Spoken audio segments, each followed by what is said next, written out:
Okay, the question is, what particular skills do you bring to justify operating a $7 million budget? And the second part is leadership. $7 million. It's a big number, obviously. And my background, again, I do have a background in business. I have a degree in economics. Upon graduating from University of Wisconsin Eau Claire, I did take a sales position out in California, so I have experience in sales. I also have a position in background in contract negotiations, purchasing. It's very frustrating to see government do business as government, and I've seen it happen a few times as to where we'll bid out a certain item, and let's say the item is, we're talking about that much of a good or service delivered. When it actually comes to delivery, we only get about a third, or let's say 2/3 of it. People who have been doing business as government still think that you should be paying the full contract price. I sold some of the toughest markets in the country. When I was a broker in Salinas, I sold Hunts Point, New York market. If anybody's familiar with Hunts Point, that's the produce market out in New York, where basically mob rules. And you needed to know how to do business. You needed to know how to negotiate. You needed to know how to get bill downs. You needed to know how to basically keep your customer happy. In this aspect, our customer being happy is the taxpayer. So we need to be ever more accountable for that shrinking tax dollar that we're probably going to be getting, and be fiscally responsible with that. The $7 million budget, again, when I was a commander with the National Guard, I was a company commander captain. I was in charge of approximately 120 to 150 people.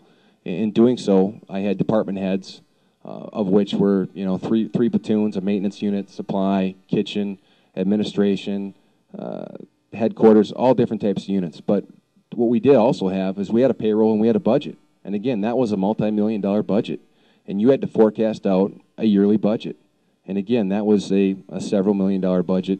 And as far as, when you're talking about equipment and everything there, our total net value was $13, $14 million worth of equipment and stuff that we managed on a yearly basis. So I do have a background in budgeting, in business, and I think that is ever so important, especially in times like we're having right now. In regards to leadership, I think I've alluded to it a little bit in the past.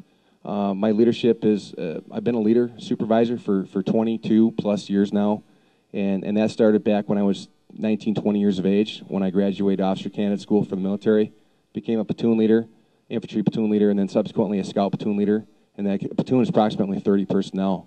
When I was chosen to be a company commander, again, I was operating a multi-million-dollar budget with 120 to 150 people. During said time, I was chosen as the best company, or my unit was chosen as the best company. Now, you talk about motivation and morale. It's a huge thing to have motivated people. You need somebody that has positive, proven leadership that is going to be able to set short-term, intermediate, and long-term goals and motivate your personnel to reach those. And you do that by leadership. And without that experience, without those successes and failures that I've experienced in those 22 plus 23 almost years of experience, it's a hard thing to walk into. You just can't put the training wheels on and say, hey, I'm going to make this thing run. You actually need to be checked out. You need to have a license to fly it. And I think that's where my background is really going to come to be a positive plus for this position as sheriff. My leadership background and the fact that I've had successes and demonstrated that I can motivate people just by the simple fact I was in Iraq. I was a leader in Iraq. 500 days. 500 days of 24/7 leadership. And we're not talking about sitting in the bunker. You're talking about, you're their mom, you're their dad. You're getting these guys ready to go to battle each and every day. That is a leadership challenge. Being able to motivate guys to go out and do something in that weather, in that environment for 500 days, 24/7. And again, it's not something I take lightly. It's something I'm proud of, and the fact that I can motivate people, and I think I'm the right guy for the job based upon my leadership. And I think that's really my strong point.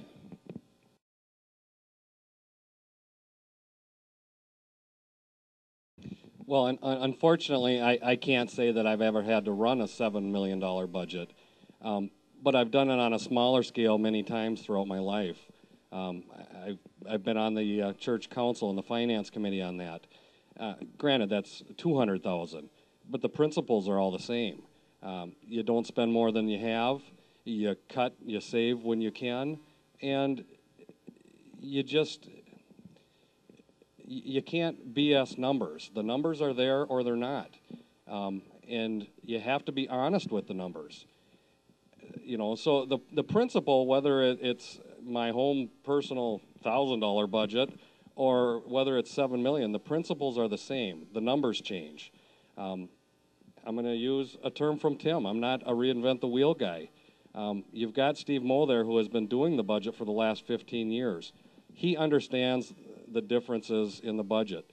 He just, it would be my job to guide him then on where I saw the priorities being and the changing need to be made. It'd be his job then to actually implement the budget change in that area. The sheriff isn't the person that actually writes the numbers down and moves the numbers around.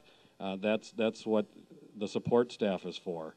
The sheriff's the captain of the ship and just guides it. We've got a good personnel and accounting department in the county. We use that.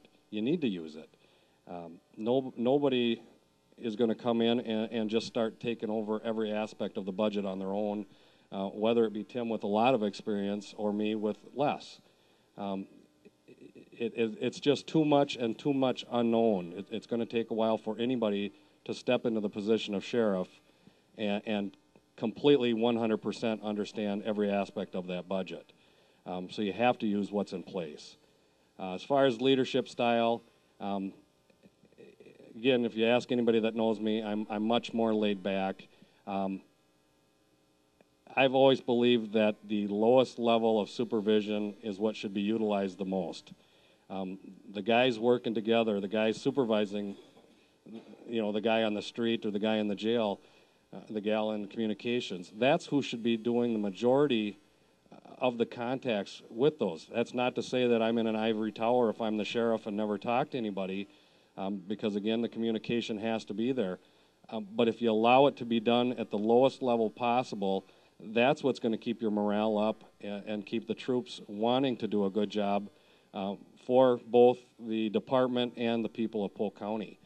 And that's, I'm more than willing to give up that authority or that, to a lower level so that it can be handled there. I don't have the need to control every aspect of the department, and I don't want to.